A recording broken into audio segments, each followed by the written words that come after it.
안녕하십니까. 당뇨발센터 박정민입니다.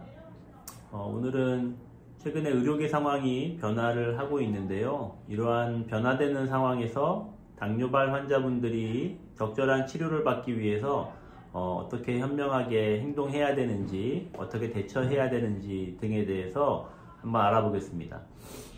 당뇨발 이전에 제가 여러 차례 설명을 드린 바가 있는데요. 당뇨발 환자분들 중에 갑자기 발에 발적이 생기거나 부종이 생기거나 부어오르거나 뻘겋게 부어오르면서 온몸에 전신에 몸살 기운처럼 고열을 동반한 이런 전신통이 유발된다면 심각한 감염이 빠른 속도로 진행되고 악화되는 것을 의심해 볼 수 있겠습니다. 지금 보이는 이런 사진처럼 발에 괴사 감염이 진행되면서 악화돼서 이렇게 부어오르고 갑자기 느껴지지 않던 통증이 생기게 되고요. 발적과 부종을 동반한 고열 증상이 있다면 굉장히 빠르게 진행되는 당뇨발 응급 상황임을 명심하고 바로 치료를 시작하셔야 됩니다. 그런데 최근에는 이렇게 당뇨발 환자분들이 본인이 위험하고 응급한 상황이 처해졌을 때라도 적절하게 치료를 못 받는 경우들이 관찰되고 있어서 좀 걱정이 됩니다. 그래서 이러한 당뇨발 응급 증상, 감염이 악화되는 증상이 있을 때 어떻게 대처해야 되고 어떻게 행동해야 되는지 말씀드려 보겠습니다. 먼저는 이러한 감염이 있다면 두 가지 치료 방법이 필요한데, 하나는 항생제 약물 치료, 감염을 잡기 위한 이런 약물 치료가 시작이 되어야 되고요. 두 번째로는 이러한 감염을 제거하기 위한 수술적 치료가 병행되어야 할 것입니다. 무엇이 우선일 수는 없지만 가능하다면 두 가지 치료들이 같이 동시에 진행되어야 할 것이고요. 그렇지 못하다면 일단 할 수 있는 것부터 먼저 하는 것이 맞습니다. 그래서 당뇨발 환자분들 중에 이러한 고열을 동반한 응급한 당뇨발 감염 증상이 시작된다면 가까운 병의원을 방문해서 바로 치료를 시작하셔야 됩니다. 며칠 뒤에 서울에 있는 큰 병원에 예약을 해서 거기 가서 치료를 해봐야지 하고 며칠 내지는 몇 주, 심지어 몇 달이 걸리는 이런 치료 예약을 잡고 기다리시다가 감염이 악화되는 경우에는 완전히 발을 살리기 힘든 경우들이 발생할 수가 있습니다. 따라서 당뇨발 응급 상황이 발생되는 것으로 판단되는 환자분들은 바로 본인이 살고 있는 가까운 병의원을 찾아서 바로 약물 치료를 시작하시는 것을 권유드립니다. 두 번째로는 이러한 치료를 시작을 하셨다 하더라도 당뇨발 치료, 이런 당뇨발 괴사나 감염이 진행되는 것들을 수술적인 치료를 하면서 발을 치료하고 처치하는 것들은 쉬운 문제는 아닙니다. 당뇨발을 치료하시는 선생님들이 최근에 많이 없으시고요. 당뇨발 치료가 사실은 이 치료의 예후나 결과를 장담할 수 없는 매우 힘든 치료이기 때문에 사실 어디에서 치료받기가 쉽지 않은 경우들이 많이 있습니다. 따라서 당뇨발 응급 상황에서 약물 치료나 이런 응급한 처치들을 하셨다면 당뇨발 치료가 가능한 당뇨발 센터를 찾으셔야 합니다. 당뇨발 치료가 가능한 당뇨발 센터를 찾아서 환자분이 직접 당뇨발 센터를 방문하시거나 아니면 바로 방문이 힘든 정도로 몸 컨디션이나 상태가 좋지 못하시다면 각 병원에 진료협력센터가 있습니다.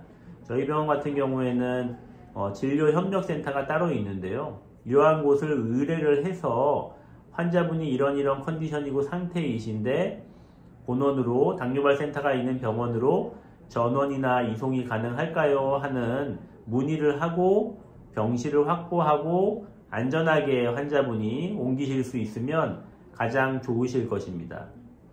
환자분 이 컨디션이 불안정하고 안 좋으신 상태에서 이런저런 병원을 돌아다니시는 엄두가 나지 않으시고, 사실 그게 환자분한테 얼마나 도움이 되실지 확실히 알 수 없는 상황에서 그런 위험한 시도를 하시기가 쉽지는 않으실 것입니다. 따라서 협력진료센터, 진료협력센터를 통해서 환자분의 자료나 정보를 의료진들끼리 공유를 하고, 가능하다고 하면 환자분이 진료실을, 입원실을 확보한 상황에서 이동을 한다면 환자분의 불편을 최소화할 수 있는 방법일 것입니다. 세 번째로는 환자분들 중에 당뇨발 감염으로 고생하고 계시는 많은 분들이 계실 테지만 연세가 80세, 90세 이렇게 굉장히 많으신 환자분들이나 아니면 전신적인 컨디션이 굉장히 불안정한 분들이 있습니다. 예를 들어 당뇨발 감염이 진행되면서 심장마비가 진행되는 것들이 같이 진행되거나, 아니면 폐렴이나 아니면 기타 다른 여러가지 합병증들이 복합적으로 진행이 되면서 단지 당뇨발 치료뿐만이 아니고 다른 내과적인 여러 중증 치료들이 같이 복합적으로 진행되어야 한다면 이런 경우는 3차 병원, 상급 의료기관을 이용하시는 것이 더 안전할 것입니다.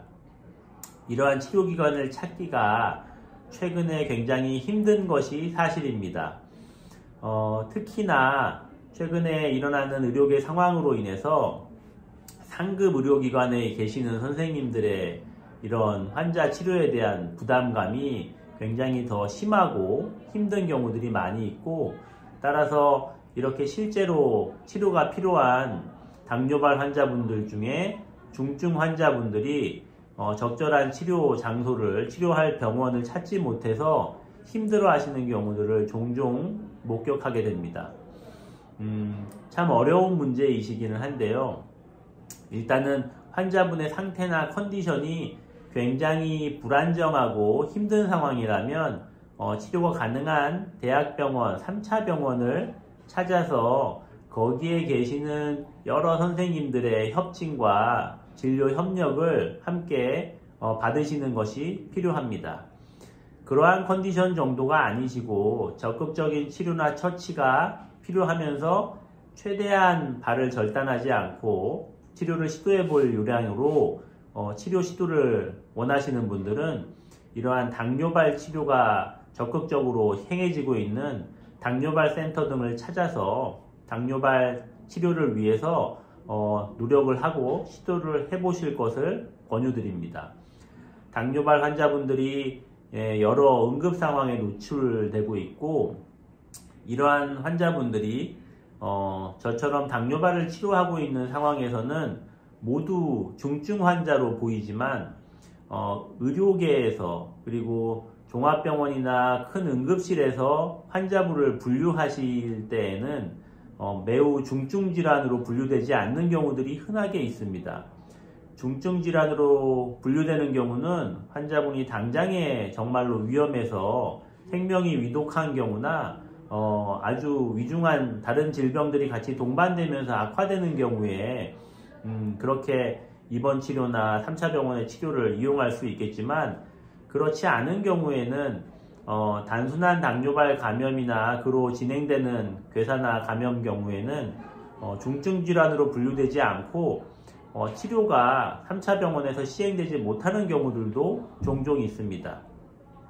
이러한 환자분들은 빨리 당뇨발 센터를 방문해서 당뇨발 치료를 전문적으로 시행받으셔야 합니다. 여러가지 의료계 상황과 당뇨발 환자분들이 이러한 상황 속에서 어떻게 대처해야 할지를 몇 가지 설명드렸는데요. 당뇨발 환자분들의 상황들이 매우 유동적이고 매우 변화무쌍하고, 사실은 당뇨발이라고 해서 단순하게 한 가지 상황이 아닌 경우들이 많이 있습니다.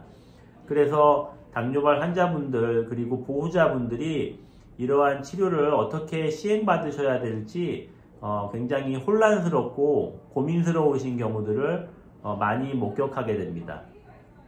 정 힘드시면 당뇨발 센터를 방문해서 보호자분만이라도 상담을 원하시면 오시게 되면 제가 제한된 정보이지만 환자분의 정보를 보고 듣고 치료 방향에 대해서 설명드리고 있으니까요.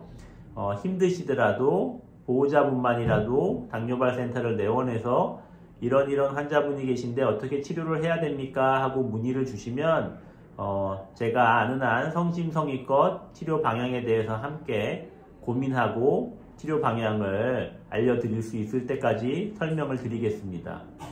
많은 당뇨발 환자분들이 여러 치료에 대한 고민과 치료할 수 있는 곳을 찾기 위해서 힘들게 노력하고 계시는 것을 알고 있지만, 그러한 모든 환자분들을 모두 치료해드리지 못하는 한계점이 있는 것도 죄송한 말씀을 드리겠습니다. 하지만 당뇨발 센터를 방문하시는 여러 환자분들께 최선을 다해서 치료하기 위해 계속 노력하고 있으니까요. 어렵고 힘들고 치료가 힘든 당뇨발 환자분들이 계시다면 당뇨발 센터를 방문해서 고민하지 마시고 상담을 받아보시기 바랍니다. 감사합니다.